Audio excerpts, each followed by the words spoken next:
નમસ્કાર, આપ જોઈ રહ્યા છો ટીવી9 ગુજરાતી. આપની સાથે હું છું વિધિ. આજના 10 વાગ્યાના બુલેટિનમાં સૌથી પહેલા વાત કરવી છે અમદાવાદીઓની શરૂ થયેલી ફ્લાવર શોની મોસમ વિશે. જી હા, અમદાવાદમાં ફરી એક વખત ફ્લાવર શોનું આયોજન થયું છે અને મુખ્યપ્રધાનના હસ્તે તેને ખુલ્લું મુકાયું છે.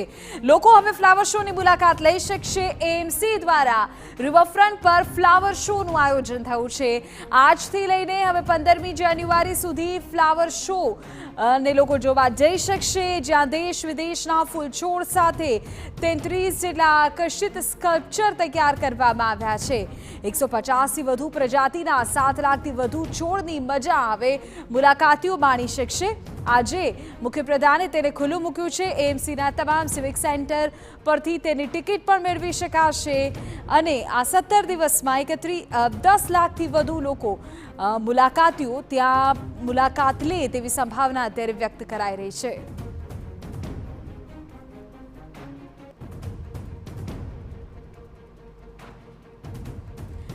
તો સરદાર પટેલનું સ્ટેચ્યુથી લઈને કીર્તિનગર વડનગરનું કીર્તિ તોરણ, આ તમામ એવા મુખ્ય સ્કલ્પચર હશે કે જે લોકોને પસંદ પડશે.